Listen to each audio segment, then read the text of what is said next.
بسم اللہ الرحمن الرحیم۔ السلام علیکم دوستو، دنیا بھر کی خبروں میں آج آپ سنیں گے، لیکن اس سے پہلے اگر ہو سکے تو لائک اور سبسکرائب کا بٹن ضرور دبا لیں۔ شکریہ۔ امریکہ کے اندر سٹورز میں اچار کی خوشبو، تیار مسالوں کے ڈبے اور باسماتی چاول، یہ مناظر دوستو پاکستان یا انڈیا کی کریانہ دکانوں جیسے ہیں۔ ممکن ہے کہ آپ امریکہ میں اپنے کسی دوست یا رشتہ دار کے ساتھ پاکستانی انڈین کمیونٹی والے علاقوں میں ان دکانوں میں گئے ہوں۔ نیو یارک سمیت امریکہ کے مختلف شہروں میں ایسی بہت سی دکانیں ہیں جہاں ہر طرح کی پاکستانی اور انڈین مصنوعات فروخت ہوتی ہیں۔ اس کے علاوہ مشہور امریکن سٹور جیسا کہ وال مارٹ میں بھی دوستو انڈین پاکستان سیکشن ہے، جہاں انڈین برانڈ، پاکستانی برانڈ، ہلدی رام کے مسالے، باسماتی چاول اور خشک میوہ جات وغیرہ فروخت ہوتے ہیں۔ امریکہ کے بڑے چین سٹورز اور برانڈز انڈیا، چائنا، بنگلہ دیش اور پاکستان کے بنے ہوئے کپڑے اور ٹیکسٹائل مصنوعات سے بھرے پڑے ہوتے ہیں۔ جیسا کہ ہم جانتے ہیں کہ امریکہ نے انڈین مصنوعات پر 50% تک ٹیرف عائد کر دیا ہے، جس کے بعد جہاں ایک طرف یہ خدشہ ہے کہ امریکی صارفین کے لیے یقیناً انڈین مصنوعات مہنگی ہو جائیں گی، تو وہیں مبصرین کا خیال ہے کہ اب امریکی منڈیوں میں پاکستان جیسے ممالک کے لیے مزید مواقع پیدا ہوں گے، جہاں ایک ہی جگہ پاکستان اور انڈیا کی ایک ہی جیسی چیز، ایک ہی جیسی قیمت پر بنی ہوئی چیز امریکہ میں انڈیا کی مہنگی ہوگی اور پاکستان کی سستی ہوگی، تو ایسے میں انڈین مصنوعات کو نیچرل سی بات ہے دوستو کہ کوئی نہیں خریدے گا۔ اب سوال یہ ہے کہ ٹیرف وار میں پاکستان امریکی مارکیٹ میں اپنی جگہ بنا سکے گا یا نہیں۔ جیسا کہ دوستو ہم جانتے ہیں کہ صدر ٹرمپ نے انڈیا پر پہلے 25% اور بعد میں روس سے تیل کی خریداری کو جواز بنا کر بہانہ بنا کر دوبارہ 25% ٹیرف عائد کر دیا ہے، جس کے بعد انڈیا پر مجموعی ٹیرف 50% ہو چکا ہے۔ اقتصادی ماہرین اور کریڈٹ ریٹنگ ایجنسیز کا کہنا ہے کہ امریکی ٹیرف کے نفاذ سے انڈیا کی مجموعی قومی پیداوار یعنی GDP متاثر ہوگی۔ اور یہ یاد رہے دوستو کہ امریکہ اور انڈیا کے درمیان دو طرفہ تجارتی حجم 128 ارب سے زیادہ ہے۔ انڈیا امریکہ کو بڑی تعداد میں ادویات سازی میں استعمال ہونے والا مٹیریل، ٹیکسٹائل مصنوعات، قیمتی پتھر اور سونے چاندی سے بنے زیورات، چاول، مسالہ جات، چائے کی پتی سمیت پیٹرو کیمیکل مصنوعات فروخت کرتا ہے۔ سال 2024 میں انڈیا نے امریکہ کو 87 ارب ڈالر مالیت کی مصنوعات بیچی، جبکہ انڈیا نے امریکہ سے 41 ارب 50 کروڑ ڈالر مالیت کی مصنوعات خریدی۔ مگر دوستو یہ یاد رہے کہ اس تجارتی حجم کا جھکاؤ انڈیا کی طرف رہا ہے۔ صرف مصنوعات میں انڈیا کے ساتھ امریکہ کا تجارتی خسارہ 45 ارب 80 کروڑ ڈالر ہے۔ امریکی صدر ٹرمپ کا کہنا ہے کہ انڈیا امریکہ کا دوست ہے، لیکن اس کے باوجود انڈیا اور امریکہ کا تجارتی شراکت داری منصفانہ بنیادوں پر نہیں ہے۔ امریکہ میں بسنے والے لوگ دیسی سٹورز کے حوالے سے انڈین نژاد امریکی ریٹیلرز، پٹیل برادرز اور اپنا بازار کی مثالیں دیتے ہیں۔ یہ ایسے سٹور ہیں دوستو جو امریکہ بھر میں پھیلے ہوئے ہیں اور براہ راست سامان انڈیا سے منگوا کر سستے داموں پر بیچتے ہیں۔ مگر ان سٹورز کو خدشہ ہے کہ ٹیرف کے نفاذ کے بعد مہنگی انڈین پروڈکٹس ان کی جیب پر بھاری ہوں گی اور ہو سکتا ہے کہ انہیں سستے متبادل پر منتقل بھی ہونا پڑے۔ ماہرین اور اقتصادی تجزیہ کاروں کا کہنا ہے کہ چائنا اور انڈیا پر ٹیرف عائد ہونے کے بعد امریکی منڈیوں میں پاکستانی مصنوعات کے لیے گنجائش بہت بڑھ چکی ہے، اور ہو سکتا ہے کہ چائنیز پروڈکٹ اب پاکستان کے راستے امریکہ میں پہنچے۔ اس سے پاکستان کو بہت زیادہ فائدہ ہو سکتا ہے، جبکہ انڈیا کے لیے دوستو ایسا کرنا بہت مشکل ہوگا، کیونکہ پاکستان کے راستے تو اس کے جہاز نہیں جا سکتے، تو مصنوعات کیسے منتقل ہوں گی۔ بہرحال سال 2025 میں پاکستان کی مجموعی برآمدات 35 ارب 90 کروڑ ڈالر رہی۔ امریکی محکمہ تجارت کے اعداد و شمار کے مطابق پاکستان اور امریکہ کے مابین مجموعی تجارت 7 ارب 20 کروڑ ڈالر ہے۔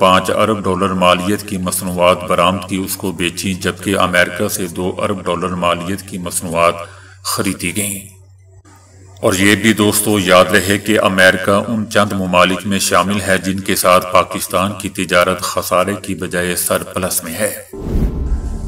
بہت عرصے سے دوستو پاکستان کی ایکسپورٹس بڑھ نہیں رہی تھیں، اور اب ٹیرف وار کے اس دور میں پاکستان کو موقع ملا ہے کہ وہ اپنا مارکیٹ شیئر بڑھا سکے۔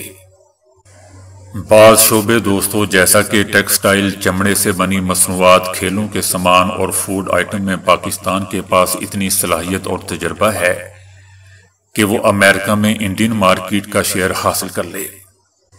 لیکن دوستو یہ بھی یاد رہے کہ دوسری جانب انڈیا امریکہ کا بڑا تجارتی شراکت دار ہے۔ اتنے زیادہ ٹیرف سے انڈیا کے ساتھ ساتھ امریکی کاروبار کے لیے بھی یہ ایک جھٹکا ہے، اور بعض کاروباری حلقوں کا کہنا ہے کہ دونوں ممالک کاروباری افراد اسے حل کرنے کی بھرپور کوشش کریں گے، لیکن ٹرمپ کو منانا کتنا آسان ہوگا یہ تو وقت ہی بتائے گا، کیونکہ یہ یاد رہے کہ امریکہ کی مجموعی برآمدات کا 18% انڈیا پر مشتمل ہے۔ یہ کوئی چھوٹی تعداد نہیں ہے۔ تجزیہ کاروں کا کہنا ہے کہ اگر ٹیرف برقرار رہتا ہے تو ہوم ٹیکسٹائل میں پاکستان کو سب سے زیادہ فائدہ ہوگا، جبکہ ملبوسات کی برآمدات میں پہلے، دوسرے اور تیسرے نمبر پر بنگلہ دیش، ویتنام اور پاکستان کو منتخب کیا جا سکتا ہے۔ اگر 10 سے 15% انڈین شیئر پاکستان منتقل ہو جائے تو 50 سے 75 کروڑ ڈالر کی اضافی ایکسپورٹ ہے، لیکن اس کے لیے دوستو ضروری ہے کہ پاکستانی مصنوعات کی قیمتیں انڈین مصنوعات کی قیمتوں کے بالکل قریب ہوں، کیونکہ اس سے پہلے امریکہ کی ٹیکسٹائل مارکیٹ میں انڈیا کا شیئر 8% ہے اور پاکستان کا حصہ صرف 2.5%۔ پاکستان اس صورتحال میں کیسے فائدہ اٹھا سکتا ہے؟ کیونکہ ٹیکسٹائل ایک وسیع شعبہ ہے جس میں ریڈی میڈ گارمنٹ سے لے کر تولیے، چادریں وغیرہ بھی شامل ہیں۔ پاکستان اور انڈیا ٹیکسٹائل کی پروڈکٹ لائن میں براہ راست مد مقابل نہیں ہے، لیکن پاکستان کا مقابلہ چائنا اور بنگلہ دیش سے ضرور ہے۔ یاد رہے دوستو کہ صدر ٹرمپ نے چائنا پر 30% جبکہ بنگلہ دیش پر 20% ٹیرف ریٹ عائد کیا ہے۔ اگر امریکہ میں مصنوعات صارفین کی قوت خرید سے باہر ہو جائیں تو انٹرنیشنل برانڈ وہ مصنوعات بیچنا ہی بند کر دیں گے، اور یہ صورتحال دوستو انڈیا کے ساتھ ساتھ پاکستان کے لیے بھی نقصان دہ ہے۔ پاکستان کو دوستو ٹیرف کی بجائے حالات کو دیکھتے ہوئے فائدہ اٹھانے کے لیے کام کرنا ہوگا، کیونکہ یہ ایسی برتری ہے جو طویل عرصے تک رہ سکتی ہے۔ ٹیرف کے بعد اب پاکستان انڈیا کے مقابلے میں امریکہ میں بہتر پوزیشن میں ہے۔ انڈیا کے 50% ٹیرف کے مقابلے میں پاکستان کے لیے 19% ٹیرف کے ساتھ برتری موجود ہے، لیکن دوستو یہ بھی ضروری ہے کہ جلد IMF سے جاری انرجی اصلاحات پر بات چیت کو مکمل کیا جائے تاکہ پیداواری لاگت کم ہو۔ باسمتی چاول بھی دوستو انڈیا اور پاکستان دونوں جگہ اگتا ہے، اور باسمتی چاول یورپ اور امریکہ میں بہت مقبول بھی ہے، لیکن یاد رہے کہ پاکستان کے مقابلے میں انڈیا کے باسمتی چاول کی امریکہ کو برآمد 3 گنا ہے، یعنی انڈیا پاکستان سے 3 گنا زیادہ بیچتا ہے۔ اب انڈیا پر ٹیرف کے بعد پاکستان کے لیے بھرپور موقع ہے کہ باسمتی چاول وہ امریکہ میں بھیجے۔ پاکستان امریکہ میں خریداروں سے رابطے میں ہیں، لیکن کاروباری کمیونٹی اس وقت صدر ٹرمپ کی طرف دیکھ رہی ہے۔ ان کے بقول صدر ٹرمپ اب تک کافی غیر متوقع ثابت ہوئے ہیں، اس لیے جب تک انڈیا پر ٹیرف کا اطلاق ہو نہیں جاتا اس وقت تک امریکی امپورٹر نئی منڈیاں تلاش نہیں کریں گے۔ اس لیے دوستو پاکستان کے لیے نئے آرڈرز آنے میں ابھی کچھ وقت لگے گا۔ امریکہ میں دوستو مختلف ورائٹی کے چاول دستیاب ہیں، لیکن بریانی کا مزہ باسمتی چاول سے ہی آتا ہے۔ اگر انڈیا سے آنے والا باسمتی چاول مہنگا ہے تو پاکستانی چاول ایک اچھا آپشن ہے، کیونکہ دونوں کی خوشبو اور مزہ ایک ہی جیسا ہے۔ آخر میں دوستو میں یہ کہنا چاہتا ہوں کہ امریکہ میں پاکستانی چاول اور چاول دونوں ہی موجود ہیں اور وافر مقدار میں موجود ہیں۔ چاول جیسا کہ آپ جانتے ہیں کہ کھانے کے کام آتا ہے، اور چاول پاکستان اور پاکستانی آرمی کو بدنام کرنے کے کام آتا ہے۔ باقی آپ سمجھ ہی گئے ہوں گے۔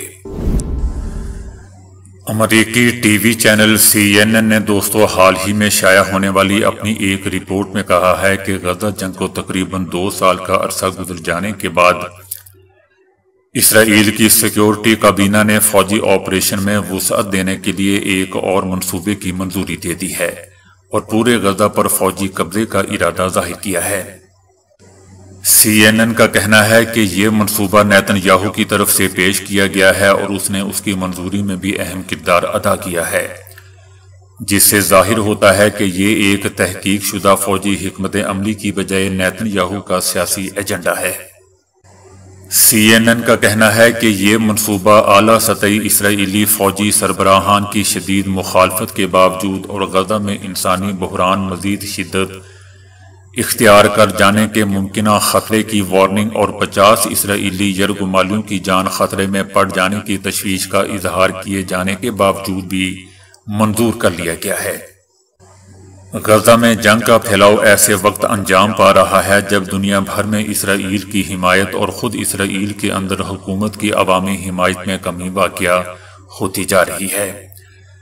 ان سب کے باوجود نیتن یاہو نے اپنا منصوبہ جاری رکھا ہوا ہے، کیونکہ اسے نیتن یاہو کو اپنی سیاسی بقا کے لیے ہاتھ پاؤں مار کرنے کا موقع فراہم ہو سکتا ہے۔ نیتن یاہو کا بھی کہنا ہے کہ اسرائیل غزہ پر مکمل فوجی قبضہ کرنے کا ارادہ رکھتا ہے۔ اس کا دوستو یہ بیان ظاہر کرتا ہے کہ وہ غزہ پر مکمل قبضے کا فیصلہ کر چکے ہیں۔ CNN نے غزہ پر مکمل فوجی قبضے کے منصوبے پر پائے جانے والے اسرائیل کے اندرونی اختلافات کی جانب اشارہ کرتے ہوئے کہا کہ نیتن یاہو کا منصوبہ اس کے اتحادیوں اور فوجی سربراہان کو راضی نہیں کرتا، اور اسرائیل کے چیف آف آرمی سٹاف ایال نے بھی اس کی شدید مخالفت کی ہے۔ دوستو میرے خیال سے یہ مخالفت وغیرہ سب ڈرامہ ہے، یہ سب اندر سے آپس میں ملے ہوئے ہیں۔ اسرائیلی آرمی چیف نے خبردار کیا ہے کہ غزہ پر نیا فوجی حملہ اسرائیلی فوجیوں اور غزہ میں قید اسرائیلی یرغمالیوں کی جان کو خطرے میں ڈال دے گا، اور اسرائیلی فوج کے لیے نیا پھندا ثابت ہوگا جو پہلے گزشتہ 2 سال کی جنگ میں شدید ٹوٹ پھوٹ کا شکار ہو چکی ہے۔ دوستو میرے خیال سے ان سب کا طریقہ واردات ایسا ہی ہوتا ہے کہ پہلے اپنے آپ کی کمزوری ظاہر کرتے ہیں، اپنیاں لڑائیاں ظاہر کرتے ہیں، پھر اچانک کچھ نہ کچھ کر دیتے ہیں، جس کی تازہ مثال ایران پر حملہ ہے۔ ایران پر حملے سے پہلے بھی یہ آپس میں لڑ رہے تھے، سب کچھ ہو رہا تھا، ایسا لگ رہا تھا کہ جیسے یہ ٹوٹ پھوٹ کا شکار ہیں اور کمزور ہو چکے ہیں، لیکن انہوں نے حرام زدگی کی، منافقت کی اور اچانک ایران پر حملہ کر دیا۔ اس لیے ان کی ایسی باتوں پر کبھی نہیں جانا چاہیے، اور مجھے یقین ہے کہ ایران بھی ایسا ہی سوچتا ہوگا۔ بہرحال اسرائیلی آرمی چیف کا کہنا تھا کہ اس طرح یہ جنگ مزید تھکا دینے والی ہو جائے گی اور فلسطین میں انسانی بحران بھی مزید شدت اختیار کر جائے گا۔ روس نے دوستو امریکہ کی ثالثی میں آرمینیا اور آذربائیجان کے درمیان طے پانے والے ایک مسودہ امن معاہدے کا محتاط انداز میں خیر مقدم کیا ہے۔ تاہم روس کے خطے میں اتحادی ایران نے صدر ٹرمپ کے حمایت یافتہ نئی سرحدی راہداری کے منصوبے کو بالکل ہی مسترد کر دیا ہے۔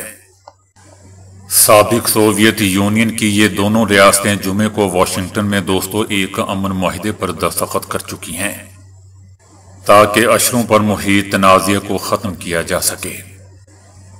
امریکہ کی ثالثی میں طے پانے والے اس معاہدے میں دوستو آرمینیا کے ذریعے ایک ٹرانزٹ راہداری قائم کرنے کی شق بھی شامل ہے۔ امریکی ثالثی میں طے پانے والے اس معاہدے میں دوستو آرمینیا کے ذریعے ایک ٹرانزٹ راہداری بھی قائم کرنے کی شق شامل ہے جو امریکہ کو اس وسائل سے مالا مال خطے میں اس راہداری کو ترقی دینے کے حقوق بھی حاصل ہوں گے۔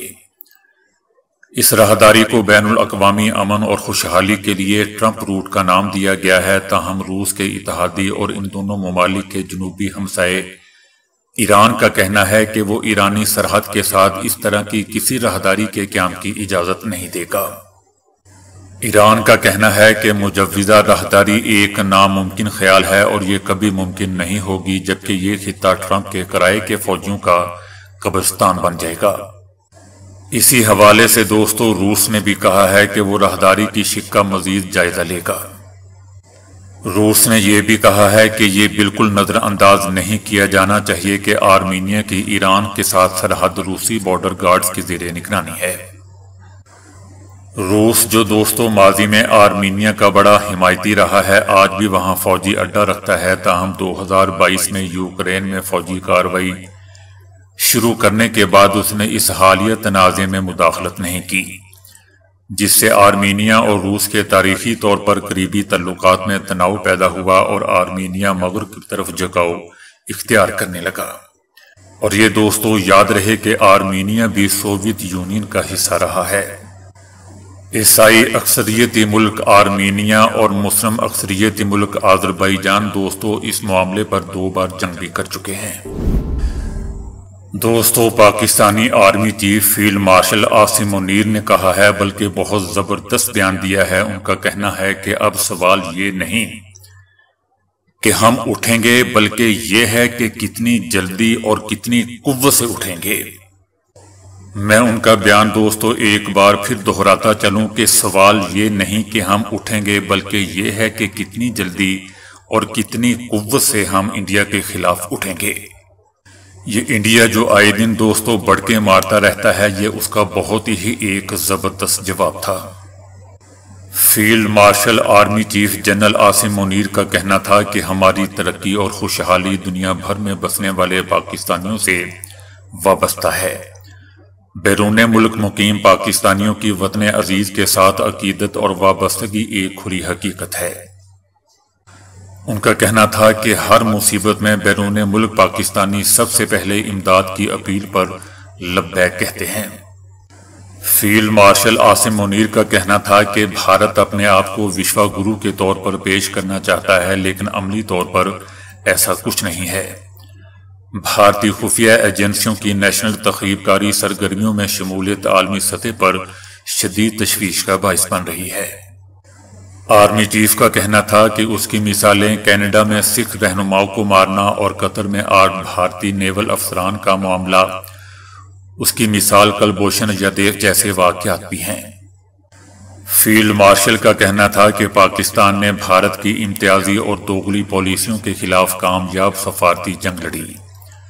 حالیہ بھارتی جارحیت شرمناک بہانوں کے ساتھ کی گئی۔ بھارت نے پاکستان کی خود مختاری کی سنگین خلاف ورزی کی اور معصوم شہریوں کو شہید کیا۔ ان کا کہنا تھا کہ بھارتی جارحیت نے خطے کو ایک خطرناک جنگ کے دہانے پر لا کھڑا کیا ہے۔ کسی بھی غلطی کی وجہ سے 2 طرفہ تصادم بہت بڑی غلطی ہوگی۔ ان کا کہنا تھا کہ شکست کے بعد بھارت اب بھی خطے میں عدم استحکام پیدا کرنے پر بے ضد ہے۔ پاکستان واضح کر چکا ہے کہ کسی بھی بھارتی جارحیت کا منہ توڑ جواب دیا جائے گا، اور اب ہم مشرق سے اور بھارت کے دل پر حملہ کریں گے، تاکہ بھارت کو پتہ چل سکے کہ ہم کہاں سے کہاں پہنچ سکتے ہیں۔ آرمی چیف کا کہنا تھا کہ 1.5 مہینے کے وقفے سے میرا دوسرا دورہ پاک امریکہ تعلقات میں ایک نئی جہت کی علامت ہے۔ آرمی چیف کا دوستو یہ بھی کہنا تھا کہ مقبوضہ وادی بھارت کا کوئی اندرونی معاملہ نہیں ہے، بلکہ ایک نامکمل بین الاقوامی ایجنڈا ہے۔ قائد اعظم نے بھی کہا تھا کہ کشمیر پاکستان کی شہرگ ہے۔ مقبوضہ وادی پر اقوام متحدہ کی سلامتی کونسل کی قراردادیں بھی موجود ہیں۔